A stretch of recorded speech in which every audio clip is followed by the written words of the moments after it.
Oi gente, eu sou a Duda e hoje nós vamos conversar sobre um livro muito especial, Pedra Bonita, de José Lins do Rego. Bom, este escritor paraibano que eu tanto amo, para quem já acompanha aqui o canal há um tempo, eu sou completamente apaixonada pelos livros deste autor, gente.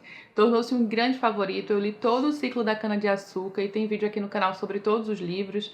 O último que eu li foi Moleque Ricardo, que não faz parte oficialmente do ciclo, mas está completamente interligado ali ao ciclo da cana-de-açúcar. E todos foram livros muito especiais, eu já conhecia o José Lins do Rego de fama, de nome, o famoso ciclo da cana-de-açúcar. E aí veio aqui este relançamento pela Global Editora, que está lançando os livros de José Lins do Rego com capas lindíssimas, gente. Olha a capa de Pedra Bonita, que coisa maravilhosa! Então chegou este livro e esse é um dos livros do José Lins do Rego que eu não conhecia. Foi uma grande surpresa para mim ler e torná-lo o grande favorito. Eu já vou comentar isso desde o começo do vídeo, gente. Este aqui tornou-se o meu top favorito do autor. Eu tive uma grande ligação com este livro e a gente vai conversar aqui. Vou tentar passar todo o amor que eu senti por esse livro, porque ele é tão especial. Nesses próximos minutos espero conseguir estar à altura desta grande obra-prima. Claro, a grande obra-prima do José Lins do Rego é reconhecidamente Fogo Morto, que é um livro sensacional e até então era o meu favorito, tá? Mas esse aqui teve um lugar especial no meu coração em tantos sentidos. Aquele livro que quando eu terminei a leitura, eu passei um tempo assim só absorvendo o quão sensacional ele foi, o quão incrível. Eu até compartilhei rapidamente com vocês pelos stories todo o deslumbramento que eu senti. E vamos lá então a Pedra Bonita. Este é um livro publicado originalmente em 1938. Ou seja, o José Lins do Rego estava ainda publicando o ciclo da cana-de-açúcar, né? Ele já tinha publicado os primeiros livros, mas Fogo Morto só saiu em 1943. Aqui nós temos o ciclo do cangaço, o início do ciclo do cangaço, que tem 2 livros apenas, que é Pedra Bonita e o segundo Cangaceiros, que foi publicado na década de 50. O próprio José Lins do Rego demonstrou essa vontade de que seus livros, sua obra, fosse separada em ciclos, né? Então esse aqui é o ciclo do cangaço. E aqui nós temos um romance de formação também, assim como tivemos com a história do Carlinhos lá no ciclo da cana-de-açúcar, que já foi tão especial. Mas aqui nós vamos conhecer o Antônio Vieira, o Bentinho, que é um garoto, ele é um jovem aqui no início do livro, que foi deixado pela sua mãe aos cuidados do padre quando muito novo. A sua família é originalmente de Pedra Bonita e eles desceram numa grande seca no ano de 1904, toda aquela miséria, aquela sede, aquela fome, e foi aí que sua mãe o deixou aos cuidados do padre. Então ele não tem exatamente contato com sua família, ele não sabe como é Pedra Bonita. A Vila do Açu fica muito perto, mas ele nunca chegou a ir até lá. Ele apenas sabe de onde ele veio, mas ele não sabe absolutamente nada deste local, já que ninguém ali na Vila do Açu fala de Pedra Bonita. Quando as pessoas começam a mencionar Pedra Bonita, é para falar que toda a desgraça do Açu é por conta de Pedra Bonita, que é culpa de Pedra Bonita, e existe algo ali no passado de Pedra Bonita que está sempre ali, além do que Bentinho consegue entender. As pessoas não comentam, as pessoas ficam assustadas, têm medo, tem toda uma superstição aqui já, e todo um preconceito arraigado na Vila do Açu. Havia no sertão de Pernambuco terras mais secas, mas a desgraça do Açu era outra.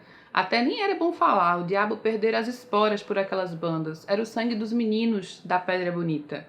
Antônio Bento ficou atento. Que sangue era aquele? Que história era essa da Pedra Bonita que desde menino ouvia falar tão por alto, com as pessoas sempre fugindo, sempre com medo de chegar até o fim? É uma vila pequena, no sertão de Pernambuco, aquele local muito pacato, aquele local parado no tempo, assim, que realmente não tem muitos progressos, não passa muita gente.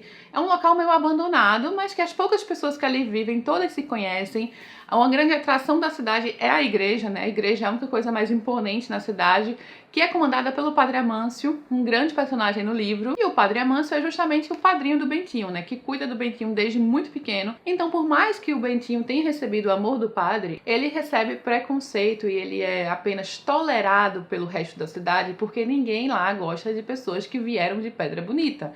Se alguém ali é de Pedra Bonita, eles já começam a tratar de forma diferente. O padre é alguém muito respeitado na cidade, mas absolutamente todas as pessoas tiveram que dizer a respeito do padre trazer e cuidar de um garoto de Pedra Bonita, mas como ele era o padre, ele conseguiu tocar isso para frente e ele simplesmente não ligava para o que as outras pessoas diziam, né? Ele gostava de Bentinho, ele cuidou, ele ensinou o Bentinho tudo que Bentinho sabe, a ler, a escrever, a cuidar da igreja. Ele deu ali uma posição de destaque, de certo destaque na cidade a Bentinho, e os dois têm esse respeito e esse amor compartilhado. O povo do Açu, das fazendas, por ignorância, atribui a miséria do município à desgraçada Pedra Bonita.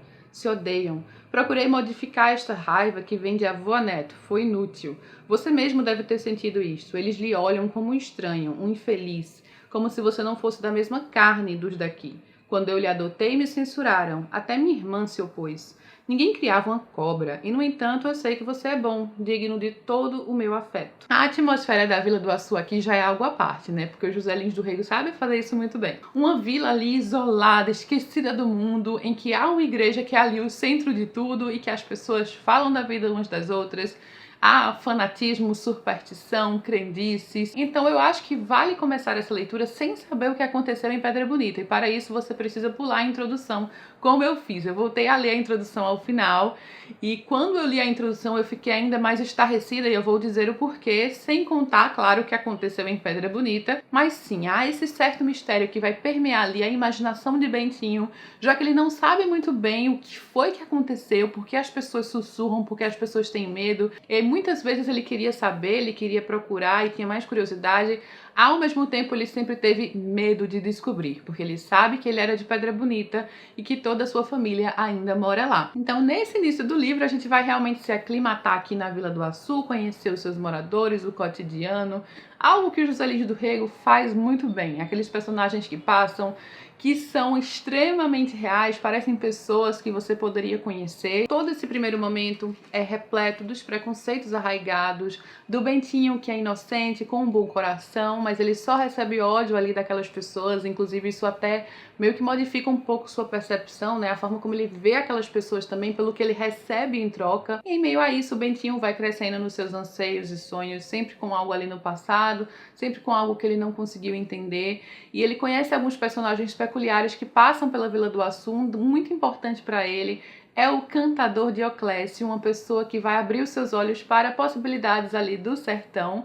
Então ele vai passar a ver essas coisas pelos olhos do Dioclésio, a ter sonhos, a pensar também em sair pelo mundo, né? Ele tem essa vontade de andar, de conhecer e de também conseguir cantar, de também fazer sua poesia com a música. Já nesse início a gente tem um vislumbre dos cangaceiros, já que eles passam pela Vila do Açu e vão causar todo um burburinho, todo um rebuliço, todo um medo ali nos moradores da cidade. Porém, a gente vai ver muito mais dessa parte do cangaço na segunda parte do livro, que é uma parte em que muitas coisas acontecem, intitulada Pedra Bonita. Tudo muda aqui quando o padre Amâncio vai se ausentar por 3 meses, então ele fala para Bentinho que ele deve ir à Pedra Bonita para conhecer suas raízes, ficar com sua família, conhecê-los um pouco melhor. E é aqui que as coisas começam a mudar, né? E é aqui também que haverá um grande crescimento até em relação a como o Bentinho vê o mundo, a quem ele vai se tornar, porque ele finalmente vai à Pedra Bonita, ele vai conhecer sua família e ele vai aprender muito mais de tudo aquilo do passado que ele sempre quis saber. Mas aí chegamos em Pedra Bonita, aqui na página 143, e o livro, assim, é alçado já a outro patamar, né? E, gente, eu não sei se eu mencionei, mas assim, o José Lins do Rego tem uma beleza narrativa imensa, não sei se eu mencionei neste vídeo, né? Imensa, a forma como ele vai passando tudo ali no sertão, as cores do calor, o frio que se sente antes do sol sair à noite ou pela manhãzinha, os cheiros, as plantas, os chiques-chiques, os embuzeiros.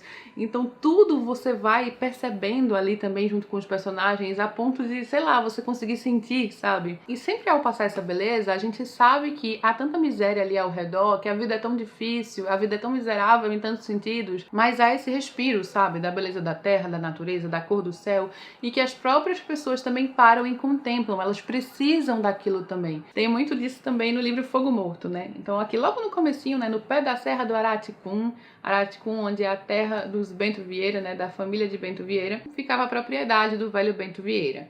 Um pouco mais adiante ele fala: o povo do Araticum nunca quisera muita coisa do destino, dessem-lhe de beber, que o mais se arranjava sem muitos cuidados. As terras do velho Bento Vieira recebiam gados de todo mundo.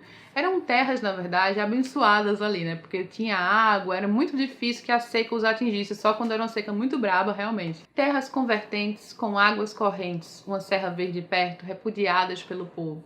sem dar riqueza à sua gente. Então, em relação à família do Bento Vieira, também há toda uma superstição que envolve o passado. E ele vai descobrir isso uma vez que ele chega à Pedra Bonita, conhece sua família e seus irmãos. Essa parte da família é muito especial. Ele tem um laço incrível com um de seus irmãos, eles conseguem se entender. O irmão mais velho entra aqui na questão do cangaço já, né? Um irmão um pouco diferente dos outros, eles não têm muito dos mesmos interesses, mas sim, o Domício torna-se ali uma pessoa central na vida do Bentinho, porque os dois compartilham de muitas coisas, os dois compartilham de uma sensibilidade. Eu não vou entrar em detalhes nem passar spoilers, mas claro, é nessa parte que o Bentinho vai finalmente conhecer o passado de Pedra Bonita, entender o que todas as pessoas têm medo, o que todo mundo sussurra, o que todo mundo não gosta de comentar. E vai entender como isso também está ligado ali à sua família, às terras de sua família. Tudo isso tem a ver com crendices, com um certo fanatismo religioso, também com a ignorância do povo, com a falta de instrução, os perigos do charlatanismo ou mesmo da loucura para mover multidões, né? Brincar com sonhos, com o desespero mesmo, porque as pessoas aqui muitas vezes não têm absolutamente nada, elas estão ali naquele último fio de esperança, então se elas escutam que talvez há um santo que faça algum milagre, elas fazem absolutamente de tudo para chegar perto desse santo, elas tentam crer, e há aqui todo um ciclo, sabe? Como as pessoas muitas vezes não aprendem, repetem os mesmos erros, e a violência no âmago de tudo. Então aqui nós temos uma vida extremamente difícil e a violência por todos os lados. O cangaço entra aqui na história, claro, como aquela força ali por trás que causa medo, mas também causa admiração, né? Como o Bentinho se encontra aqui nessa situação, ele às vezes até tem orgulho de ser ligado, de certa forma, as pessoas o admirá-lo por conta de um familiar que está no cangaço. Então ele passa a ser visto com outros olhos, né, por conta do status do seu irmão no cangaço. Ao mesmo tempo tem todo o horror do cangaço, porém também o horror da força policial, os volantes, né, que também usam da lei da violência, da lei do mais forte, e muitas vezes não há diferença entre uma coisa e outra. A tortura que eles perpetuam aqui em familiares para descobrir onde estão os cangaceiros. Então aqui as pessoas não sabem para que lado correr. Se eles vão falar com a polícia, lá vem os cangaceiros. Se eles vão proteger cangaceiro, lá vem a polícia. E não há lei certa aqui, justiça que possa proteger essas pessoas, por mais inocentes que sejam, né? Então até a gente vê como os sem culpa acabam sofrendo. E como as pessoas mais inocentes, às vezes, aqui no meio, são as que se sentem mais culpadas, né? E as pessoas que realmente são culpadas são as que lavam as mãos e ficam ali exultantes e absolutamente sem peso nenhum na consciência. E o autor, claro, publicou isso lá na década de 30, né, gente? Então, assim, o cangaço ali estava dominando ainda. Foi logo após aqui a publicação deste livro, pouco tempo depois, que o Lampião foi capturado e morto ali com seu bando, mas até o momento da publicação ele ainda estava solto. A fama de Lampião no sertão, todos conhecem, foi imensa, né? Ele não aparece aqui neste livro, mas ele de certa forma está ali um pouco no personagem do irmão do Bentinho, o Aparício. Então há um medo aqui constante, há uma esperança aqui na figura de um personagem que tem a sua inocência, que tem uma visão mais sensível do mundo, como o Bentinho. Você vê toda uma sensibilidade e beleza em meio à violência, à tragédia, à miséria e à fome. Então temos aqui esses contrastes muito claros e como as pessoas sempre tentam seguir, eles tentam fazer o possível, e em como as crendices populares, fanatismo religioso, superstições, desespero e realmente ignorância vão agir aqui na vida desses personagens. Temos, inclusive, a figura do Padre Amâncio como um contraponto de uma fé bondosa, né? Como um contraponto de uma pessoa sensata versus aqui uma selvageria total. E quem mais sofre em meio a tudo isso, essas lutas pelo poder, a falta de razoabilidade e a total selvageria, claro, são os inocentes que já sofrem originalmente e já estão ali tentando ter uma esperança por algo que pode mudar suas vidas. Então é realmente muito triste, mas é um retrato, um registro histórico de um povo, de um momento, e você percebe tanta verdade nesses personagens, sabe? Eu tenho isso nas histórias de José Lins do Rego, que realmente é algo incrível. Parece que essas pessoas podem passar ali pela sua frente a qualquer momento. Ele tinha esse olhar muito crítico, analítico, ele conseguia pegar ali o que acontecia à sua volta e passar para as páginas de uma forma literária, de uma forma tão linda, tão rica e tão cheia de verdade. É um grande representante da literatura regionalista, então tem muito da voz do sertão. Estamos falando aqui do sertão do Pernambuco, né, que é o meu estado. Inclusive, minha família é do sertão do Pernambuco. Eu ia muito quando eu era mais nova, né, criança, para o sertão. Então aqui é todo um falar do povo que pra mim é tão familiar, né? Mas eu imagino que pode, para pessoas de outros locais, pode ser um pouco diferente. E assim, é tão natural, sabe, a forma como ele passa esse falar, que você tá ali com aquelas pessoas, parece que elas estão ali falando. Aquilo que eu falei, né, sobre a ambientação, a natureza, as cores, os sabores, os cheiros até, tudo isso você sente aqui nas obras de José Lins do Rego em Pedra Bonita também. E o que eu posso dizer sobre o final desse livro é que é sensacional, o autor faz assim um fechamento de ciclo, sabe? Ele vai entrelaçar o passado com o presente de uma forma que eu realmente não esperava. E este clímax, esse desfecho chega em meio a uma beleza narrativa, uma beleza assim que passa pelas palavras ali, pelos sentimentos muito fortes, sabe? Realmente é algo que impacta o leitor. Fluxo de pensamento dos personagens, você tá ali na cabeça deles, passando pelos tormentos, passando pelas dores, sabe? Pelos anseios, realmente, pelo aquele momento do que eles estão vivendo. É um pensamento que se segue a outro, os dilemas aqui, parece que você tá ali junto, sabe? Realmente a forma como ele passa é muito frenética, especialmente mais próximo ao final. E neste ápice aqui que fecha o livro de uma forma realmente incrível. Esse livro precisa ser mais conhecido, gente. Acho que quando a gente fala de José Lins do Rego, pelo menos eu não ouvia falar de Pedra Bonita, e a gente precisa ouvir falar de Pedra Bonita. E agora eu vou contar pra vocês sobre aquilo lá do começo, né, da introdução. Eu não vou entrar em detalhes sobre Pedra Bonita, mas o que eu posso dizer é que eu não fazia ideia, mas o autor lançou este livro no centenário de um grande desastre, na verdade, uma grande tragédia, e que, claro, tem completa ligação com o que acontece aqui na história. Então, enquanto eu lia Pedra Bonita, eu não fazia ideia de que essa tragédia do passado, de que esse sacrifício de inocentes que tanto se fala no sangue dos meninos, né, que a gente sempre escuta falar que o Bentinho tem tanto medo de descobrir o que é, eu não fazia ideia de que isso é inspirado numa história real. E que o autor publicou o livro no centenário. Isso aconteceu em 1838 e o livro foi publicado em 1938. E aí você tem, no final das contas, esse grande massacre, essa grande tragédia como algo real aqui. E eu já achava que tudo era tão real, né, pela forma como o José Lins do Rego passa, né, a verdade em suas histórias, no final das contas ser mais real do que a gente imagina e do que a gente gostaria, torna tudo ainda mais doloroso, mas tudo ainda mais importante, gente, porque esses livros tratam de temas regionalistas, mas também universais, um resgate histórico de um momento do povo brasileiro e algo tão atemporal, sabe? A violência, o fanatismo, como isso pode prejudicar a vida de tanta gente, pode ceifar a vida de tanta gente, é algo que pode acontecer independente do período. Então, Pedra Bonita tem isso e muito mais, né? Porque o livro tem toda uma atmosfera própria, com personagens incríveis.